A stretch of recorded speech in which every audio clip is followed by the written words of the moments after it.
The Mexican foreign minister visits the U.S. city of El Paso after at least 8 Mexican citizens were killed in a white supremacist shooting. Colombian indigenous and social movements condemned the deaths of 3 community leaders over the weekend. And protesters in Nigeria are met with repression while calling for a safer country. Hello and welcome to Telesur English. I am Estefania Bravo. This is from the South. We begin in the United States as Mexico's Foreign Minister Marcelo Ebrard is in El Paso, Texas, the scene of Saturday's white supremacist terrorist mass shooting. The Foreign Minister and the Governor of the state of Chihuahua met with shooting victims' families, visiting the 2 main health centers where victims were sent. Having met with local authorities, Ebrard says that reports shared by U.S. police will be taken to Mexico's Attorney General tomorrow. He also pledged to work to accelerate the process of repatriating the bodies of the victims. We will definitely present a case against the sale and distribution of weapons like the assault weapon used to take the lives of the 8 Mexican citizens and the 14 U.S. citizens. As Mexican law states that this act is an act of terrorism, the Attorney General of Mexico is already opening the investigation, and it will be the first investigation of this level of importance in the history of Mexico regarding terrorism in United States territory. We watched the statement made by the President of the United States today regarding the events carefully, and I would like to underscore that we recognize and concur that it appears as if racism and white supremacy are serious problems in the United States. We are friends of the people of the United States. This is a binational community, El Paso, Ciudad Juárez, and we pretend to maintain this in the future. We are different cultures, but we need to live and respect each other in Mexico and in the United States. Thank you very much. People in El Paso have been laying flowers and lighting candles for the victims of Saturday's racially motivated attack. The shooter, a 21-year-old white man named Patrick Crucius, entered a Walmart at the Cielo Vista Mall and opened fire. He had apparently traveled hundreds of kilometers to El Paso in order to target Latin Americans. The Texas Governor Greg Abbott said the rampage appeared to be a hate crime. The police cited a manifesto they attributed to the suspect, which said, "This attack is a response to the Hispanic invasion of Texas." The shooter was arrested at the scene and has been charged with capital murder.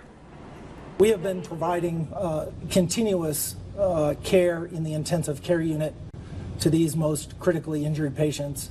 At most times, there has been more than one of us present in the ICU. Unfortunately, these wounds have been devastating and major, and we are deeply saddened to be here today to have to tell you that 2 patients have passed.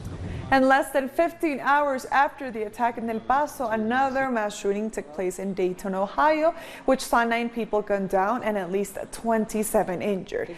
Police killed the lone suspect after he had fired for less than a minute from a high-velocity rifle similar to those used in previous mass shootings. Just in 2019, the U.S. has already seen 248 mass shootings with no legislation in sight to tighten gun laws. The gun that the shooter had was a U.S. President Donald Trump called for officials to propose a law which would secure the death penalty for those who perpetrate hate crimes such as these shootings. Today, I'm also directing the Department of Justice to propose legislation ensuring that those who commit hate crimes and mass murders face the death penalty, and that this capital punishment be delivered quickly, decisively, and without years of needless delay. Our correspondent Alina Duarte has more from Washington, D.C. President Donald Trump has spoken from the White House about the mass shooting on the weekend. What was most remarkable was that after years of speaking against the immigrant community and using what many regard as hate speech against the immigrants, today, President condemned these shootings that killed so many people on the weekend, much more forcefully than he has on similar occasions in the past. He said he condemned racism, bigotry, and white supremacy, and that his administration would do everything possible to condemn domestic terrorism. These remarks came precisely after many in the media had questioned whether the president's own discourse could be partly to blame for the terrible violence on the weekend, especially in El Paso, where 20 people were killed. We still don't know for certain how many were injured, and there are reports that some of the wounded may not have been able to get treatment in local hospitals because of their immigration status. The president also sent his condolences to the Mexican people. At least 6 Mexicans were among the dead in El Paso. The Mexican government says it may seek extradition of the shooter, Patrick Cruz. He is a 21-year-old white man who presented himself as a white supremacist. Trump said he would press Congress on the issue of gun control and proposed the death penalty for hate crimes like this. This has been a very controversial issue during the Trump presidency, not least because the main gun lobby, the National Rifle Association, donated $30 million to his campaign. So, this was an unusual strong condemnation by President Trump, and we'll be watching to see how it follows up in the upcoming days. We thank Alina Duarte for that report. Protests are taking place outside the U.S. Embassy in condemnation of racism and xenophobia in Mexico's northern neighbor following the shooting. Our correspondent, Eduardo Martinez, is on the ground in Mexico City. Today, in front of the U.S. Embassy in Mexico, various social movements protested against increasing racism and xenophobia in the U.S.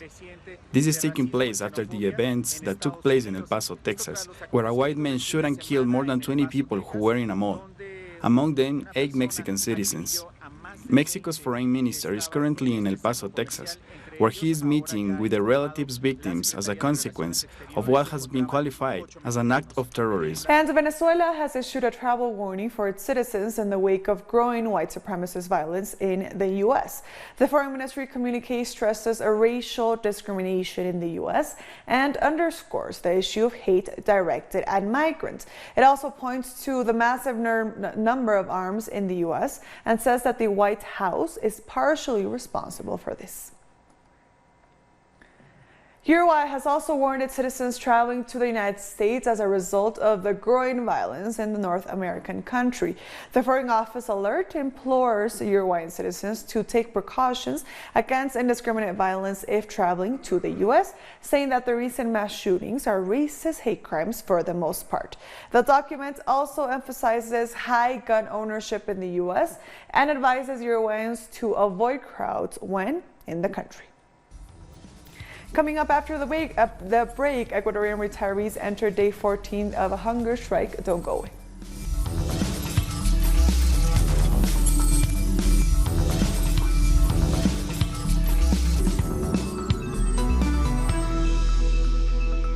Welcome back to From the South. The Regional Indigenous Council in the Colombian Department of Cauca has denounced the increasing number of murders, threats, and persecutions of campesino and indigenous leaders, pointing to the 3 social leaders assassinated over the weekend. The Cabildo indigenous community in Cauca has demanded that authorities strengthen protection mechanisms and controls in each territory.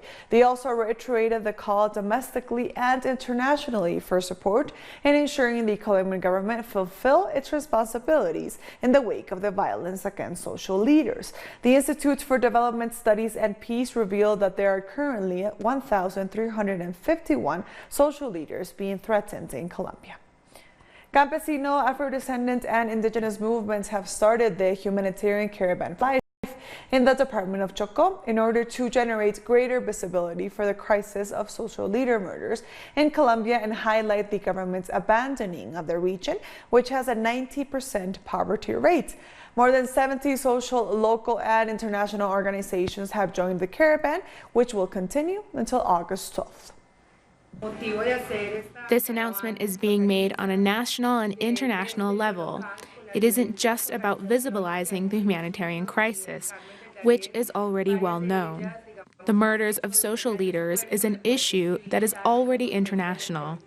The region of Chocó is also expressing its concern about the continuing armed conflicts, which are escalating, as well as the high level of poverty and the fact that the state has abandoned the area. In the Department of Chocó, 90% of people live in poverty. Protesters in Mexico are marching on the capital as part of the Campesino Caravan for Freedom, Life, and Justice. The demonstrators condemn constant violation of their rights, including forced displacement, the killing of social leaders, and the lack of working opportunities. The marchers have just entered the city of Oaxaca in central Mexico. Moving on, protesting retirees have been on a hunger strike outside the Ecuadorian National Assembly in Quito for 14 days, demanding the payment of their pensions. Protesters are demanding their pensions be paid in cash, while the government of Lenín Moreno wants to pay in bonds. The government maintains that it is unable to do so and is engaging in a massive austerity program under the direction of the International Monetary Fund. While the Ministry of Finance has met with the retiree demonstrators, it has not offered a deal they can accept. Lamentably, there are offers, but nothing concrete. The latest proposal they have made is to pay us in bonds. But we are elderly people. We want to be paid in cash because that's what we need to pay for treatments and for the different needs that we have as older people. That's what we need. Retired teachers have joined the hunger strike in Ecuador's biggest city, Guayaquil. They have expressed their solidarity with their colleagues in the capital and thrown their weight behind the demands to pay pensions in cash. And staying in Ecuador, Ecuadorian LGBTI activist Pamela Troya and her partner Gabriela Correa were married today in a civil ceremony following the country's historic decision to approve a union between same-sex couples. The two women began the legal fight for equal marriage after being denied a marriage certificate 6 years ago. The couple took the Ecuadorian government to court, winning the drawn-out legal battle in June when the Supreme Court decided in their favor. On the same date, August 5th of 2013, the civil registry denied us our marriage, saying that we needed to be a man and a woman. Now, 6 years later, at the same civil registry on the same date and at the same time, we are finally wife and wife. Guatemala is heading for the second round of its presidential election on Sunday, and an alliance between politicians, big capital, and the military is set to open the door even further to the influence of organized crime in state affairs. Rolando Segura reports from Guatemala City. The battle to control the Guatemalan state is into its final, most intense phase. Promises to the public abound, while the real dispute for power unfolds in the shadows.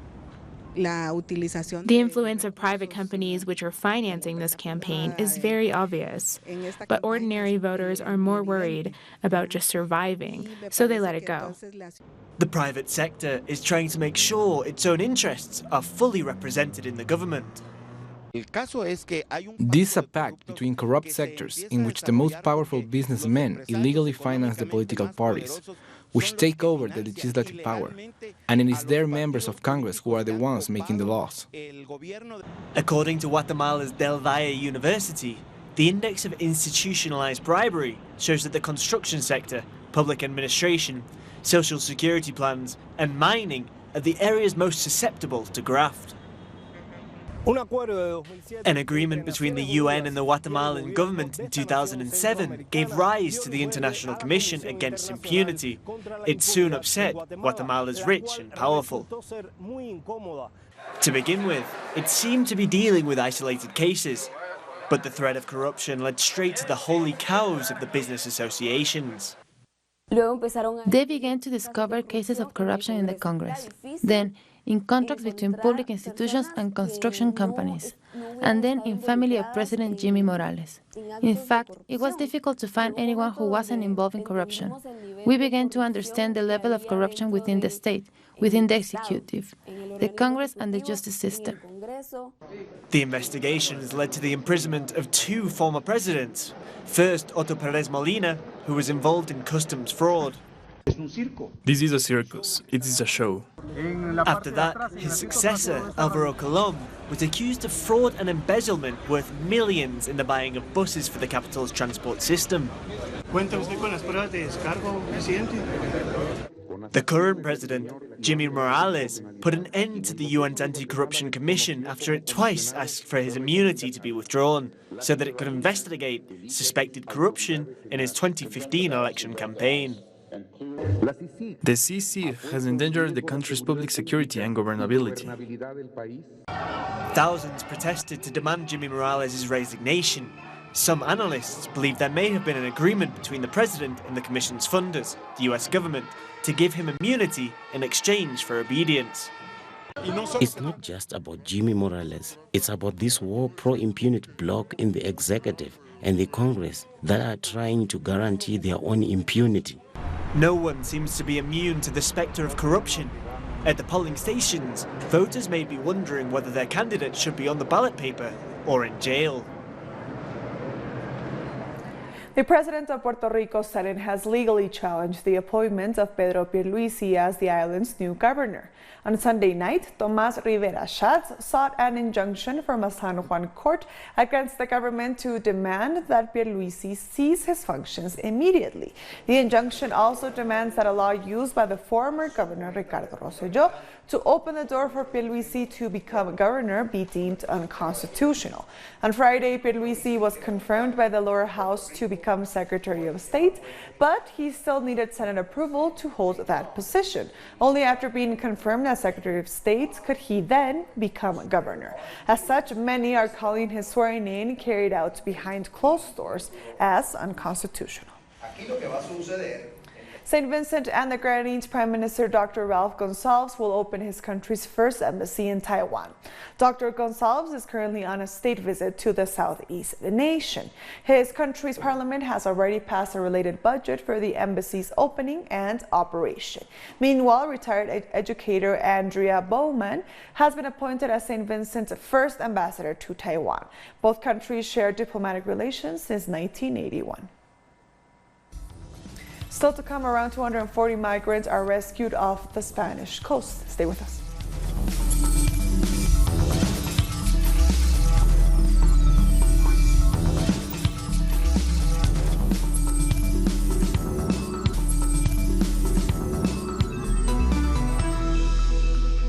Welcome back to From the South. Police in Nigeria have fired tear gas and arrested a number of protesters in Lagos. Demonstrators trying to enter Lagos National Stadium were kept at bay by security, who put up barricades. These protests are calling for an end to insecurity in the country, where kidnappings for ransom have been rampant. The demonstrations are being organized by former presidential candidate Omoyili Sowore, who was arrested on Sunday and accused of calling for an overthrow of the government. The agenda of these people is to take over this country from the indigenous. And these Fulani that are killing us, they are not Nigerians. They are from Mali, they are from Senegal, they are from Niger. Buhari even said it, but he has done nothing to protect the citizens. Gambia's Minister of Justice and Attorney General have decided to release 3 men who served under former President Yahya Jammeh. They were accused of human rights abuses and even murder and had confessed to these crimes recently at the Truth and Reconciliation Commission. According to the minister, their release is meant to encourage other alleged criminals to testify before the commission. The decision to recommend the release of the 3 men who have been in custody for over 2 years and a half now has not been an easy one for me, especially considering the victims and their mourning families. But I cannot shy away from making decisions because they may be unpopular. Researchers in Uganda have launched an Ebola vaccine trial on the border with the Democratic Republic of Congo. The trial of the Janssen Pharmaceuticals vaccine will take about 2 years and will involve up to 800 people. However, the Janssen vaccine has not yet been deployed in the DRC, as the former health minister said the second vaccine could create confusion on the ground. Uganda has had multiple Ebola outbreaks in the past, while currently free of the virus. 2 people died in June after traveling from the DRC. The Zimbabwean government has further increased fuel prices by 26%. The Zimbabwe Energy Regulatory Authority has announced new tariffs, which will see the cost of just below 25 cents in United States dollars. The rise comes after the finance minister raised import taxes on fuel last week to keep traders competitive. Fuel prices have been increased 4 times this year as the value of the local currency has fallen. However, business analysts have said the hike is justified for traders as they are still the lowest in the region. At that price, I think it's still underpriced if you look at the average prices in the region. I think if you look at it, it's a fact that our fuel, we are actually one of the cheapest in the region, and we are not a producer of fuel. We rely on imports. If you convert it in dollars using the official rate, it's less than it's less than your 80 cents, which is actually a price that is being charged to those countries that produce oil or that refine their oil. An explosion in the Egyptian capital Cairo has killed at least 17 people and left more than 30 injured. According to eyewitnesses, the explosion happened after a car traveling in the wrong lane collided with 3 other cars outside the National Cancer Institute. The incident is being investigated by the public prosecutor's office. There was a sound of an extremely loud blast. It was no way to cars crashing. The car must have been rigged with explosives. It was to the extent where, on the other side, the apartments were shaking. When people left the house, there was a strong blaze of fire. They were taking people out, and the people were melted together. It was a strange situation. No way it was a car crash. Authorities in Libya have said they will be closing 3 migrant detention centers in the west of the country. A government official said the decision was due to financial challenges the country is facing. Libya has, in recent years, become the main transit point for sub-Saharan migrants trying to cross the Mediterranean Sea towards Europe, escaping wars and poverty in their homelands. In 2017, the country signed a deal with the EU to intercept and detain Europe-bound migrants, which led to the detention of thousands in facilities that the United Nations has described as not fit for human habitation. We live with political division. We have 2 governments, one in the east and the other in the west. Our south, unfortunately, is wide open for anyone to enter because of that political war. The migrant problem is much bigger than the current capabilities of both governments. There is legislation to regulate this issue, but without a strong unified government, we won't be able to prevent migrants from reaching Libya's shores. Around 240 migrants were rescued off the coast of Spain as they tried to enter Europe over the weekend. Our correspondent in Andalucía, Sergio Rodrigo, has the details. The Spanish coast once again feels the flow of African migrants trying to reach Europe. Just last weekend, more than 230 people were rescued by the search and rescue operation on the southern Spanish coast, where numerous migrants are also picked up by the Moroccan authorities after trying to cross the Mediterranean Sea. The route to Spain is that which has increased most in 2019, but in 2018 the figure reduced by 30%. The Spanish government attributed this to agreements with the Moroccan government.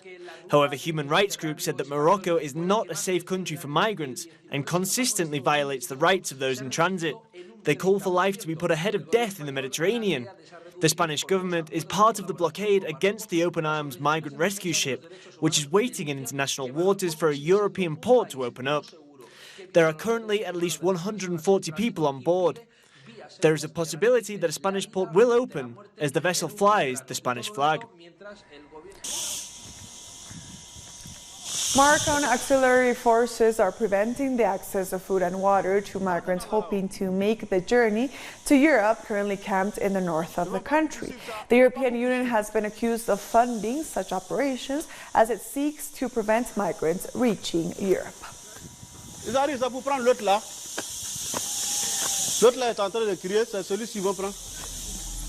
And with that story, we've come to the end of this news brief. These and other stories, as always, find them on our website at telesurenglish.net. And also join us on social media. We are on Facebook, on Twitter, and on Instagram. For Telesur English, I am Estefania Bravo. Thank you for watching.